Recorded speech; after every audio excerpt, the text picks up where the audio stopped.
Yes. So let us continue. The third application is in radiometric titration. So normally we come across acid base titration, redox titration. Using this we will find out the end point of that particular chemical reactions. So in this method we are using radioisotopes to indicate the end point of a titration by sudden absorb or release of activity by the solutions. So under this we can understand this by considering two different examples. The first example is by titration of silver solution by with that of chloride ion solutions. So there are two cases by which we can do this titration. Suppose if I take a silver solution in a conical flask and it is titrated with chloride solution where chloride is isotopic labeled. So during the titration, as I add this chloride solution in silver solution, a silver reacts with the chloride and it forms AgCl precipitate. And with this, activity of Cl minus will go in the precipitate, so the solution will not show any activity.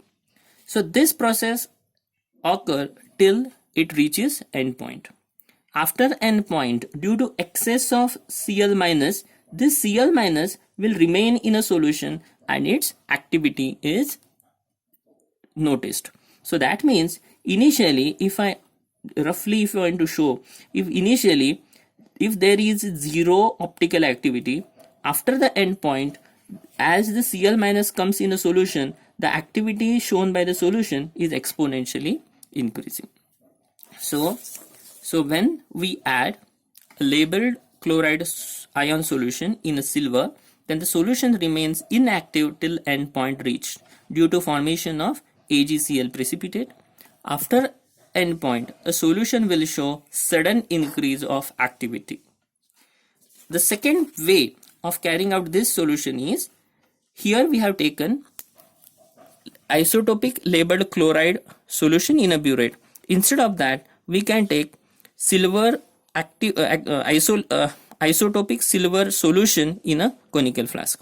If I take isotopic labeled silver solution in a conical flask and titrate it with a normal or unlabeled chloride solution, then and if I go on detecting or determining activity shown by the solution in the conical flask, then initially the silver will show activity, and as the Cl forms AgCl, slowly the activity decreases and at the end point it remains zero because all Ag plus gets precipitated, so no activity is shown in the solution after the end point. So the things are exactly reverse. So similarly, using labeled silver titrate with unlabeled chloride ion solution, the observation is reversed. The second example which we are going to learn is using radioactive indicators. So radioactive indicators is common example is in a complexometric titration of calcium by EDTA using solid silver iodate as an indicator, where our indicator is isotopic labeled. So here what we are doing to do is very simple. Here in a burette we are taking EDTA, and in a conical flask we are taking a solution of calcium whose amount is to be determined, and we are taking a silver iodate AgIO3 as an indicator where silver is isotopic labeled. So here what is going to happen is, during this particular reaction, as we add EDTA first reacts with the calcium and it forms calcium EDTA complex. So see here, our indicator is in solid form which is not dissolving in the solution.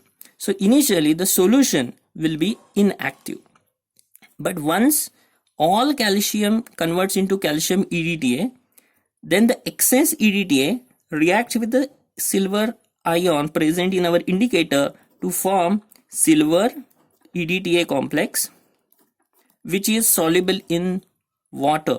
So this complex, silver EDTA complex, will come in this solution, and as a result, after endpoint, the solution also will show activity. So it is something like this. So initially, we are adding EDTA, reacts with a calcium in a solution and forms calcium EDTA complex. After endpoint, excess EDTA reacts with silver ion from the solid indicator and forms soluble silver EDTA complex, which shows activity in solution. The advantage of radiometric titration is it is unaffected by temperature, pH and other physical conditions. Next one, and very important, is carbon dating technique. As actually this technique is commonly used, as you know, to determine age of old specimens. As radioactive decay is invariable with the temperature, pressure and chemical environment, so it is help in determining age of the specimens like rock, coins, etc. So it is also called nature's atomic